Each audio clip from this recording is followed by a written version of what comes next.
धमकियां बहुत मिली कि बीजेपी में आ जाओ, अच्छा रहेगा तुम्हारे लिए, तुम्हारे परिवार के लिए। तो मुझे तो मतलब बहुत शर्म आती है कि इतने बड़े प्रधानमंत्री, इतने बड़े अमित शाह, उनके पोते की उम्र का मैं हूँ, उनके पोते की उम्र के बच्चों को इस तरह की धमकियां देते हैं। मतलब क्या क्या फायदा तुम्हारे इतने बड़े प्रधानमंत्री या गृह मंत्री होने का, अगर तुम्हें बच्चों को इस तरह की धमकियां देनी पड़ती है। कंगना रनावत की बात अभी जनरेशन आप पूरी खराब कर रहे हैं, जनजी जनरेशन आप पूरी खराब कर रहे हैं, उनका कल्चर बिगाड़ रहे हैं इस आंदोलन के माध्यम से। पूरे अगर देश के डेमोक्रेसी की लड़ना, जनरेशन खराब करना है, अगर सरकार से सवाल करना, क्या कौन सा वर्ड है वो, खराब कर रहे हैं संस्कृति। अगर डेमोक्रेसी के लिए लड़ना संस्कृति खराब करना है, अगर सरकार से सवाल करना संस्कृति को खराब करना है, अगर अपने फ्यूचर के लिए लड़ना संस्कृति को खराब करना है, और अगर अपनी पढ़ाई के लिए लड़ना संस्कृति को खराब करना है, तो हम संस्कृति खराब कर रहे हैं। और मैं कहना चाहूंगा बाबा रामदेव जी से कि सर, पतंजलि के जो फॉल्टी प्रोडक्ट्स बन रहे हैं ना, वो जो खराब हो रहे हैं, पहले उस पर ध्यान दीजिए। उस पर तो सुप्रीम कोर्ट भी बोल रही है उनको बैन कर दो। वो जो आपकी खराब प्रोडक्ट्स है, पहले उस पर ध्यान दीजिए आप। संसद में कल जो है राहुल गांधी ने डिमांड की अमित शाह जी का इस्तीफा, किसके कहने पे गोलियां चलाई गई उसका जवाब मांग रहे थे, आप क्या कहें? मुझे लगता है इसका आंसर तो बहुत ही क्लियर है, अमित शाह जी के कहने पर ही गोलियां चली होंगी। दिल्ली पुलिस जो रिपोर्ट करती है वो अमित शाह जी को ही करती है, और अगर अमित शाह जी को इसका पता नहीं होगा तो फिर तो होम मिनिस्टर का फेलियर है। लेकिन वही बीजेपी की ओर से बयान आ रहा है कि किसी भी तरीके की गोलियां चलाई नहीं गई, प्रोटेस्ट पैलेट गन्स चलाई गई है, लोग अंधे हुए हैं। पैलेट गन्स मैंने खुद देखी है चलाते हुए, हॉस्पिटल में क्रिटिकल थे वो पेशेंट्स। और गोलियां क्या नहीं चली? बिहार में क्या हुआ है? AK-47 बिहार में क्या हुआ? AK-47 किसने चलाई? किसकी सरकार है वहां पर? मतलब देश के बच्चों के ऊपर तुम AK-47 चला रहे हो। एक टाइम था इस देश में AK-47 चलाई जाती थी आतंकवादियों पर, अजमल कसाब पर।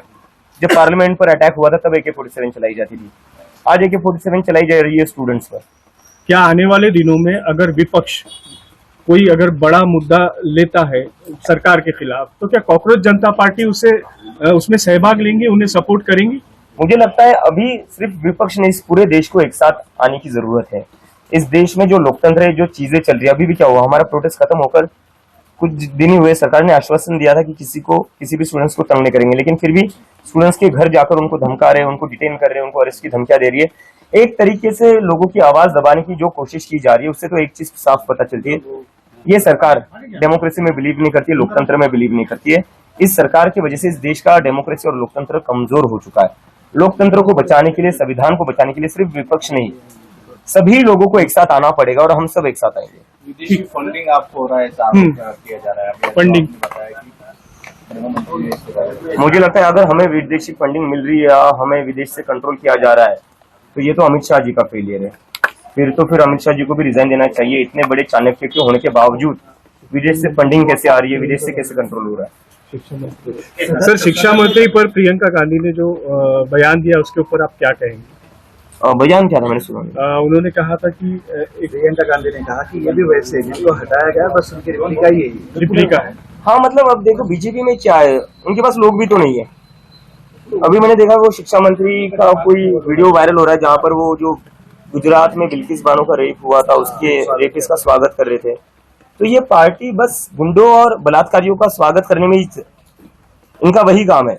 इस देश में कहीं पर भी बलात्कार होता है, बीजेपी के लोग पहुंच जाते हैं हारमाला लेकर कि भाई बहुत अच्छा काम किया तुमने, आओ तुम्हारा स्वागत करते हैं। कुलदीप सेंगर तो इनकी ही पार्टी का है। ये पार्टी में बलात्कारी और गुंडों का ही स्वागत किया जाता है और उनको ही सम्मान मिलता है, और बाकी जो हम जैसे नागरिक है, हम जैसे जो स्टूडेंट्स है, उनके लिए पैलेट गन से, उनके लिए लाठी है, और बिहार में तो AK-47 भी निकाल दी। We are people with a difference. We are the people of this country who believes in democracy, who believes in the Constitution of India, who believes in Dr. Baba Saheb Ambedkar, and who believes in the philosophy and values of Mahatma Gandhi.